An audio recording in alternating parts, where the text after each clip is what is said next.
안녕하십니까. 풍수지리학의 신비라는 제목을 가지고 강의할 독고거사 최용준입니다. 오늘은 제35강으로 들어가 가지고 여태까지 해왔던 것보다도 한 단계 올라가 가지고 실전적인 것을 한번 강의해 볼까 합니다.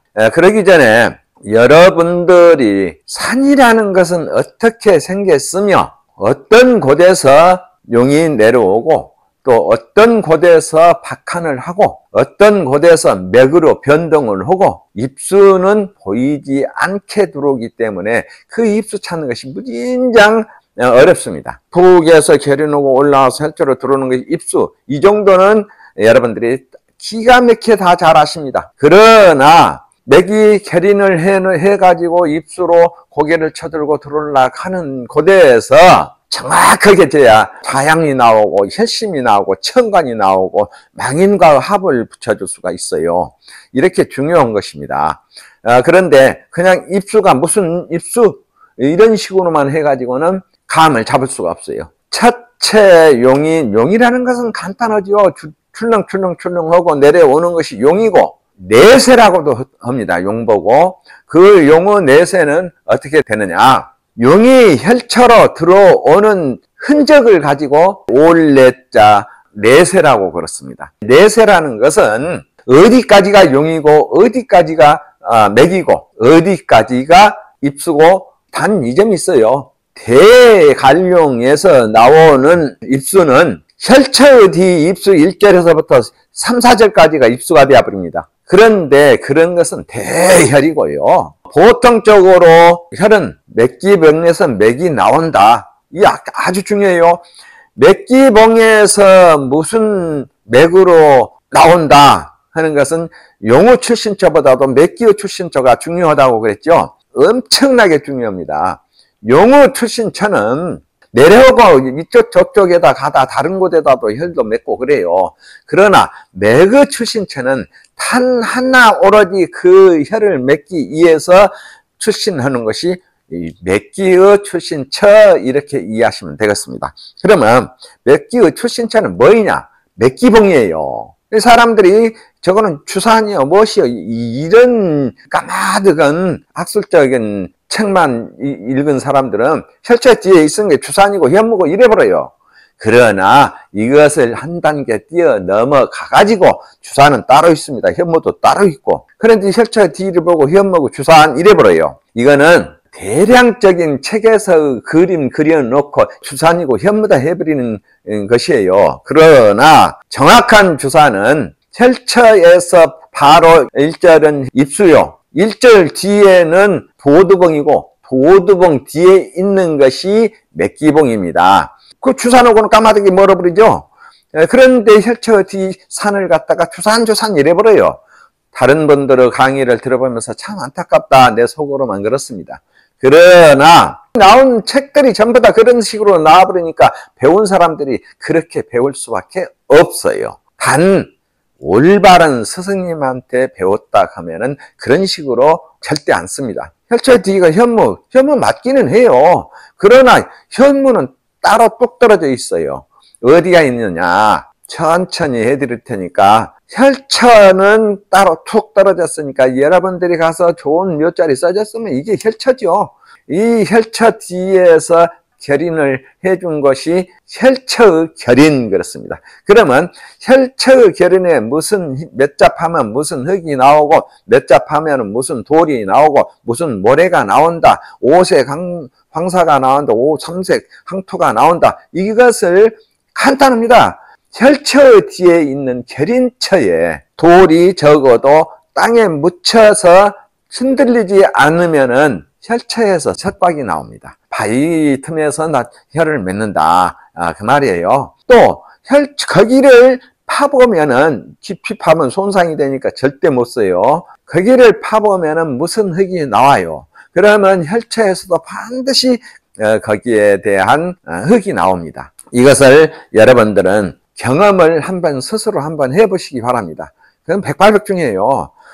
그래서 혈처 바로 뒤 1절에서는 입수결인이요, 입수결인 후 1절은 도두봉이요. 혀를 맺으려고 탁 맺기가 일어납니다. 용 아니에요. 혈체에서 재는 용은 을신정계 사령하고 24령 붙여가지고 을신정계 사령이 어떻게 들어왔는가 해서 포태양생을 역순해서 붙이죠. 이것을 내기룡법이라고 그래요. 혈체 안에서 정해지는 일신정계 사령의 살았는가 죽었는가 왕성한가 쇠약한가 이런 것을 보는 법인데, 그거 보는 법은 을신정계 사령, 사하고 파를 보고 사국을 찾아요. 예를 들어서 을진, 손사, 병오까지는 수국이죠. 그러면 수국이면은 용은 신금룡이에요. 을신정계 사령의 생황방을 찾는 방법입니다. 쭉 내려오는 용 보는 거 아니에요. 혈처에서는 반드시 역순해서 용을 찾습니다. 자향 같은 거 이런 거 순행해서 찾지요. 저기서 멀리서 내려온 것도 순행해서 찾습니다. 그래서 용을 찾는 법이 두 가지가 있죠. 혈처로에서 을신정계 사령을 찾는 것은 반드시 역순해서 포태양생을 12운성을 붙여가지고 생황사절을 찾고, 용은 순행해가지고 용을 찾습니다. 그러니까 용은 간단해요. 내려오면서 딱 재가지고, 요즘 지사분들이 용을 잴 때에 전부 다 내반으로만 잽니다. 자향도 내반으로만 나버려요. 이게 안 맞아요. 그래서 음양불통이라고 그랬습니다. 음양불통에 현기불통이 해버리면은 폐가 망신해요. 그래서 내천간과 일신정계 사령을 볼 때에는 내반으로 보고, 그냥 용이 내려오는 것을 산에서 잴 때에는, 순행해서 잴 때에는 외반으로 봅니다. 자양도 외반으로 봐요. 각각의 사도 외반으로 봅니다. 또한 수구도 외반으로 찾습니다. 내반으로 찾으면 절대 안 맞아요. 그래서 이것이 현규상통이라고 그러는데요. 여러분들은 착오가 없으시기 바라면서 누차 말씀드렸어요. 용이라는 것은 태조산에서 붙어서, 단 여기에서는 태조산이라는 것은 조산 뒤에 있는 산을 태조산이라고 한다라고 정의를 내려주시면 감사하겠습니다. 그래서 이 태조산에서 붙어서 출렁출렁출렁하고 내려와서 현무까지 오는 것을 용이라고 그렇습니다. 행용 그래요. 그러면 현무에서 가엽을 두는데, 그 가엽에서는 어떻습니까? 64가지의 가엽이 있어요. 또 64가지의 궤도 있고요. 그래서 육효라고 그러죠. 88은 64 해가지고 마찬가지입니다. 육효하고 가엽하고 따라다녀요. 그래서 64개의 궤가 있고 64개의 가엽이 있습니다. 혈처도 가엽의 얼굴과 똑같은 것이 혈처입니다. 혈처의 뒤 혈연처 흙하고 혈처 속에 들어있는 흙하고 또 똑같아요. 그래서 여러분들이 꼭 그것은 알아두셔야 돼요. 주역에서 궤를 뽑아 보면은 어디로 맥이 나간다는 것이 훤히 정해집니다. 예를 들어서 중건천 궤, 그러죠. 자인진 오신술, 이렇게 궤가 나가죠. 아래 이료가 동해 있으면은 자맥으로 나가 가지고 혈이 생깁니다. 이요가 동해 있으면 인맥으로 나가 가지고 혈이 맺어집니다. 쉽죠? 그리고 삼유가 동해면 진맥으로 나가 가지고 그 밑에서 혈을 맺습니다. 그래서 육효를 반드시 알아야 돼요. 8쾌와 6쾌를. 이렇게 맥을 최초로 내려는 64개 속에서는 맥이 무슨 방향으로 간다 하는 것을 정해줘, 알려주는 것이에요. 알면 쉽습니다. 정확하게 중건천쾌에서는 자인진 오신술, 이태택께서는 사묘축 해유미가 나오기 때문에 사묘축 해유미 이 맥이 나가가지고 혈을 맺어요. 육감숙해서는 인, 진, 오, 신, 술, 차, 방으로 맥이 내려가지고 혈을 맺습니다. 단 동한 것이 무엇인가 그 중에서만 알면 어떻습니까? 또 중건천 자인진, 오신술 하는데 초여가 동했으면은 자방으로 맥이 내려가가지고 혈을 맺습니다. 맥 찾기 쉽죠? 이렇게 쉽습니다. 그런데 그렇게 헤매요. 맥이 어디로 내려갔는고 뻔히 보이는데도 헤매요. 이렇게 해서 쉽게 알아두시기 바라고, 맥이라는 것은 현무흐 밑에 아래 단전에서부터서 나와 가지고 과엽을 만드는데, 과엽을 만들어서 우뚝 봉우리 하나 세우는 것이 맥기봉이라고 생각하시면 되겠습니다. 그래서 이 맥기봉이, 맥기도 역순에서 봅니다. 거기 쫓아가서 봉우리에서 보는 거 아니에요. 혈처에 앉아서 병방해가 맥기봉이 섰으면 병맥이에요. 또 정방해가 섰으면 정맥, 좌방해가 섰으면 좌맥, 이렇게 쉽습니다. 맥기봉에 쫓아갈 필요는 없어요. 혈처에서 앉아서 맥기가 정, 미, 병, 사, 귀, 진, 방으로 입수를 했으면은 정미맥의 병사로 나와가지고 입수는 진입수. 진입수 하면은 손자건양 딱 나와버리죠. 손자건양은 하면 어떻습니까? 송경계, 경독수의 개파 나와버리죠. 단 변형은 또 틀립니다. 정혈은 보기도 쉽고 찾기도 쉽지만은 변형은 더 많아요. 그래서 간단하게 8변씩만 넣어놔도 어쨌습니까? 자출, 우출, 정출 하니까 38은 24. 한 자에 24가지씩의 맥이 흘러온다. 이렇게 이해하시면 되겠습니다. 그러면은 여기서 또 여기까지 알았으면은 맥기가 와가지고 도두를 딱 이렇게 쓰면 도두가 바로 성진봉이에요. 성진봉. 다른 사람들이 말하는 현무라고 해둡시다. 그러나 그게 현무 아니에요. 그래서 도두봉 그러면서 성진봉 그래요. 그래 혈을 맺으려고 일어난 봉우리, 거기에서부터는 입수라고 그렇습니다. 도두봉에서부터서는 입수예요. 맥이 아니에요. 입수맥 그렇습니다.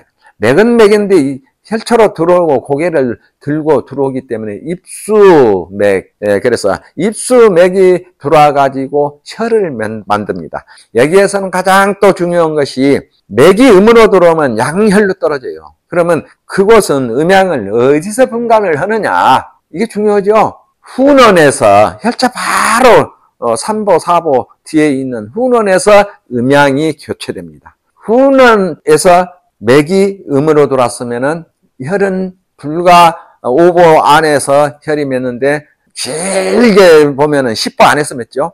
그 안에서 혈이 맺는데 음으로 입수를 하였으면은 혈은 양으로 맺고, 양으로 입수를 했으면은 혈은 음으로 맺습니다. 이것은 진리입니다. 그리고 산이 어떻게 생겼는가 이제 알아야 돼요. 각각의 산이 어떻게 생겼는가 반드시 알아야 됩니다.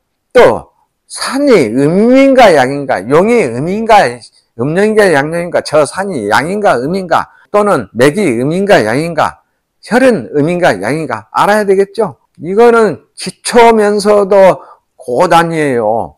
이게 모르면 기초도 모르는 거예요. 그런 것을 세세하게 여러분한테 정의해 가지고 이렇게 복사를 해서 사진을 찍어서 올려드릴 테니까 여러분들이 10여 권을 이거 다 하고 줘봐요. 그는 해면이라고 하나도 못 찾아봅니다. 절대 늦어서 안 돼요. 한 장씩 두 장씩 쉽게 이해할 거예요. 근데 단 음양이라는 것은 무엇인가? 산에 대해서예요. 음양은 오행에도 음양이 있고, 그렇죠? 용에도 음양이 있고, 또 맥기에도 음양이 있고, 또 계린에도 음양이 있고, 주산에도 음양이 있고, 현미에도 음양이 있고, 맥기봉에도 음양이 있고, 도두에도 음양이 있고, 입수에도 음양이 있고, 훈원에도 음양이 있고, 혈처 내두에도 음양이 있고, 혈에도 음양이 있고, 혈은 반은 반양이에요. 그러기 때문에 음으로 들어오면 양으로 쓰고, 양으로 쓰면 들어오면 음으로 묘지를 쓰고 그렇습니다. 그래서 혈처만큼은 반은 반양이더라. 이해하시면 되겠습니다. 그리고 득수에도 음양이 있고, 파에도 음양이 있고, 안산에도 음양이 있고, 각각의 사에도 음양이 있고, 바람에도 음양이 있고, 물에도 음양이 있고, 이렇게 음양이 기본적으로 깔려 있습니다. 사람도 마찬가지예요. 사람하고 인걸은 지령이라고 그러죠. 사람도 음양이 다 있어요. 태양인이 있고, 태음인이 있고, 소양인이 있고, 소음인이 있고, 거기서 나눠가면은 무궁무진한 형체가 있듯이 지리도 똑같습니다. 어렵게 생각지 말고 알려드리는 그대로만 하시면 돼요. 그러면 굉장히 빠릅니다. 아시는 분들은 저거 다 아는가 하시지만은 배우시는 분들은 반드시 이렇게 정의해서 처음부터 배우셔야 돼요. 산에 대한 음양, 그러면 기본적인 것인데 기본을 모르고 사람들이 산에만 들어댕겨요. 산에서 음양을 찾는 법은 산이 좌측으로 돌아오면 양이요, 또 산이 우측으로 돌아오면 음이더라. 산이 푹 일어났어도 산이 앙상하게 생겼으면 음이요, 두툼하면 양이더라. 산의 계곡은 음이요, 산의 줄기는 양이더라. 그런데 그 속에서 음양이 또 있어요. 산이 가파르면 음이요, 산이 앞에 풍만하게 보이면 양이더라. 산이 굴곡을 하였으면은 양이요, 산이 멈추었으면은 음이요, 산이 반뜨으면 또 음이더라. 이렇게 수없이 많은데, 산의 또 두상은 양이요, 산의 허리는 음이고, 산의 다리는 양이요, 산의 다리가 끝나는 것은 음이더라. 이렇게 오늘은 여기까지만 하시면은 참, 한 번 강의에서 한 일주일, 2주일 가면은 그동안에 소화 딱 하십니다. 그래서 여기까지만 하고,